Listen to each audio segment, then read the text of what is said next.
Bonjour à tous, bienvenue sur la chaîne PT Show. Je suis aujourd'hui avec Hugo. Bonjour Hugo. Salut Paul, ça va? Et je suis aussi avec Sarah. Salut. Comment allez-vous? Ça va et toi? Bien, bien.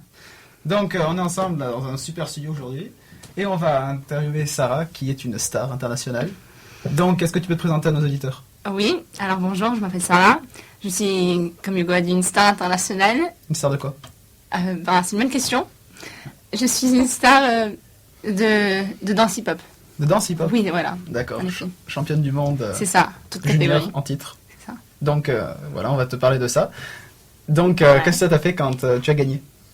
J'étais super contente. C'était vraiment un exploit pour moi. J'ai beaucoup travaillé pour ça. Ouais. Et voilà, Ok, ça payait. d'accord. Paul, est-ce que tu as une question? Non, pas pour l'instant. Ok, bon, on va revenir avec toi. Si tu as envie d'intervenir dans l'émission, tu peux, tranquille. Merci. Ok? Oui. Donc sinon, qu'est-ce qu'il y a que dans l'actualité aujourd'hui, Paul? Alors tout d'abord, à Péonne, c'est les municipales. Donc à Péonne, Valberg, Charles-Angézy repart pour l'Union et l'intérêt local. Ensuite, volet à Draguignan, le tableau de Rembrandt est retrouvé 15 ans après à Nice. Donc voilà, le tableau s'appelle L'enfant à la bulle de savon. Magnifique titre de Dove. Et donc voilà, ça a été volé le 14 juillet 99. Et estimé à combien, Paul? Estimé à 20 millions de francs, environ 3,5 milliards d'euros. Ok. Est-ce que tu as vu ce tableau, Sarah? Oui, je l'ai vu. Et c'est un très beau tableau. D'accord, merci. Il a été volé en 99. T'es né en quelle année? Je suis née avant. Ok, c'est bon. Sinon, dans le reste de l'actualité? Alors ensuite, Mediapart publie des conversations entre Sarkozy et son avocat. Donc l'ancien président Sarkozy est toujours traqué par Mediapart, le célèbre journal qui... Enfin voilà. En fait, Mediapart a publié 7 écoutes Voilà. entre Sarkozy et son avocat. Donc voilà, ça relance un peu les débats. Est-ce que selon vous, il devait se faire écouter? Est-ce que c'est bon moralement ou pas? Écoutez, je sais pas si faut vraiment s'arrêter sur la question du côté moral, mais peut-être écouter le fait qu'il y ait ces écoutes et qu'on découvre des choses qui sont... des nouvelles choses sur Sarkozy qui sont un peu...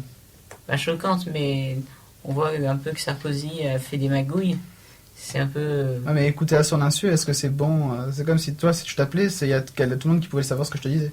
Oui, d'accord, mais bon, c'est pas pareil quoi pour les célébrités, etc.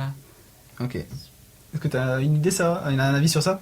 Moi, je suis d'accord avec ce que dit Paul. Mais d'un autre côté, certaines choses, faut pas les dire. Ok, d'accord. Sinon, dans le reste de l'actualité, Paul. Alors, ensuite, un pilote algérien, donc un atterrissage à l'arrache, du MH370, donc c'est de la pure fiction en fait. Donc voilà, apparemment, un pilote algérien aurait dit à propos du vol de la Malaysia Airlines que l'atterrissage à l'arrache était... ça pouvait pas être vrai, quoi, c'était vraiment de la fiction pure. Donc voilà, est-ce que vous pensez qu'il a été détourné cet avion, vous? Moi, je pense que oui. Ouais. Il y a de fortes chances. Par qui? Ah, ça, je suis pas sûre. Non. Non? Qu'est-ce que t'en penses? Qu'est-ce que vous disiez, pardon? Je m'entendais. En fait, t'es là, mais t'écoutes pas. Si, si, j'écoute quoi. Non, je disais, est-ce que tu penses que c'est un avion qui a été détourné? Comment ça se fait qu'on le retrouve pas? Est-ce que c'est le Lost en réalité? Ouais, le Malaysian Airlines. Ouais. Écoutez, j'ai pas grand chose à dire. C'est vraiment bizarre qu'on retrouve pas cet avion. Mais bon, écoutez. Surtout qu'on n'a aucune trace de l'avion. On sait pas où il est Voilà, du tout, c'est du ça. tout. Il a disparu comme ça. C'est ça, c'est bizarre. C'est comme s'il était en l'air, puis d'un coup, pouf, il n'y a plus rien. C'est ça. Sinon, Paul, t'as regardé le match de Monaco? Oui, Alors, qu'est-ce que tu peux nous en dire sur la performance de Monaco? écoutez, Monaco a mis 3 beaux buts. Ouais. Après, je sais pas si c'était hors jeu. Il y a beaucoup de gens qui disent que cela a été. Lequel? Les 3 en fait. Les 3. Ok. Et notamment les buts du nouveau russe qui est à Monaco, qui s'appelle... je sais plus. Je sais plus. On va retrouver ça. Voilà. Et sinon, Lyon a mis 2 buts. C'est un Bulgare, c'est C'est Berbatov. Verbatov. Berbatov. C'est ça. Voilà, et puis à la fin, Monaco s'est dit on a gagné, donc ils n'ont pas fait grand-chose. Ouais. Mais bon, à part ça, c'était intéressant. D'accord. Et là, Monaco, tu penses qu'ils peuvent gagner encore le championnat ou pas? Oui, tout est possible, mais il faut encore gagner Paris, et Paris, c'est pas une affaire simple. Ben ouais, c'est sûr. Donc voilà. Est-ce que sinon tu as regardé aussi le tournoi de destination pour nous? Oui, Donc le match de la France.